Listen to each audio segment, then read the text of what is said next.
Moti family has appealed to the public to take caution in sharing unsubstantiated and misleading information following the return of their 4 boys. They've requested that people should cease from making or from speculating at least about the kidnapping of the children. You'll recall they were taken while being driven to school in Polokwane in October. They returned this week. They, in fact, turned up in Vuwani, which is quite a distance from Polokwane where they were taken. It's about a 2-hour drive or so. And they were found by a resident there who says they spotted the children, and the resident apparently, according to some reports, recognized these children, had some idea of the story because it had been in the news. The family has said that it'll give some form of update, either in a briefing or more detailed statement at a later date. But at this point, they've asked us all for privacy. Let's talk about the case and bring in Mike Bolhuis, a violent crime expert who's been speaking to us here on Newzroom Afrika since the start of our coverage of this story. Mike, a very good evening to you. Thank you so much for being on News at Prime. So more than 20 years, not 20 years, I beg your pardon, 20 days is how long these children were gone for. They're now back with their family. What is your impression of the way this has all unfolded? Well, you said it all in your introduction, so the privacy of the family must be respected. And unfortunately, South Africans like to go on social media and say a lot of things, and most of those are untrue. So people should refrain from putting out any information and wait till the children has given all the information. The only lead in this whole case, there's one lead only, is the 4 children. So obviously, the first would be to reintegrate with great love and tender care the children back to their parents and family members, and by the parents, as well as, if allowed, specialists to assist them to get and gather information. However, the possibility that these professional kidnappers would have given the children any indication other than how many they were, or maybe their ages even, in their voices, there will be very little evidence that I think will come forward. I don't think the criminals, this professional kidnapping, as I've explained before, would have made a mistake by dropping off the kids, which we don't know why they have done that. And just on that, Mike, you Yes. say we've got these children who were dropped off, as I was saying, in Vuwani, quite a distance from Polokwane, right? We don't know if a ransom was paid. The issue of ransom, do you think we'll likely ever get any kind of confirmation of that? There's the thing that everybody must be extremely careful about. The only people that will be able to say, and if they would divulge it, it's up to them if they have paid an amount. So this is a situation, this is quite a unique case. 4 children were taken, they were kept for these days. There was big pressure on them. They watched the news, these criminals. They might have succumbed to that. It was every day in the newspapers everywhere, radios, TV shows, worldwide. That could have been a reason that they've just decided we're dropping off the kids and we don't want anything more to do with this.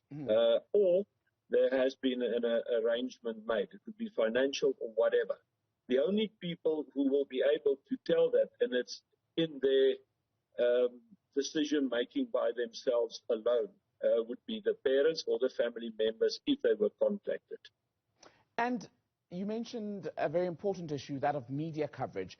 It can also, it's quite a gamble, isn't it, to go to the media and alert journalists, because it could also aggravate the situation.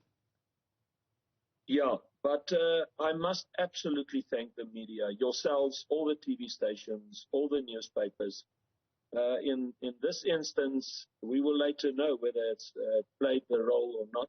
You have a dilemma when there's a kidnapping. You have to make a decision to go wide and public or to do it cloak and dagger. And specialist investigators would, once they receive such a case, would make that call. The other concern that we have is we have given quite a lot of information and explanations of how brilliant these kidnappers is. And they know this, and they know that this kind of crime they can commit and can get away with it, and it does pay. it's usually always payment that is made and kept quiet and confidential. It's usually a situation where family members, everybody closes down and keep quiet. Because remember, the kids might have information where they were extremely threatened that this could happen again if they talk, as well as the family. I'm once again saying this is how the kidnappers are working. The kidnappers also watch the news. Once a kidnapping goes down, they watch carefully. They've got spotters, they've got informants, they most probably got corrupt cops on their payroll. They've got an infiltration, an oiled machine everywhere. And they know exactly what I say, you say, all the newspapers, radio stations say, and what's going on in and around the area, the house, and regarding the investigation. So it has that disadvantage, but it also has the advantage that somebody might see something because of the media coverage and say, I've spotted something, I have a clue, I have got some information, and if it's checked out and it's a lead, it could be used to catch the criminals. I'd like to circle back to the children and what they may have seen, heard during these 20-plus days when they were kidnapped. What would be the priority as far as the information that the police would want to extract in order to move this case forward? Well, the kids could have been kept in one room without seeing anybody, or they could have had bags over their heads all the whole time. We wouldn't know. I must once again reiterate the professional kidnapping that was done by extreme professional transatlantic syndicate kidnappers here. That means that overseas criminals was involved here as well. This was highly sophisticated, properly planned, brilliantly, unfortunately executed, leaving no clues whatsoever behind. So it's my opinion that the kids would not have, unfortunately, much to offer, even when they were taken, because they were taken in such a way that they couldn't identify anything. So it's very little that there would be any information, but the kids is number one priority now because they are traumatized. And once they are settled and calm, they will be either by the parents. It's my opinion that the family members and parents would get information, and then it would be their decision if they would want to go forward in any way or not. Is there any way of getting this information without exposing the children to further trauma? Yes, exactly. And they might decide as a family that they wouldn't want the kids to be involved in anything future-wise, even in giving information. They themselves might get the information by the kids and then say to the police that this you have. But unfortunately, you must remember that kidnappers and serious violent criminals in South Africa usually leave a threat behind.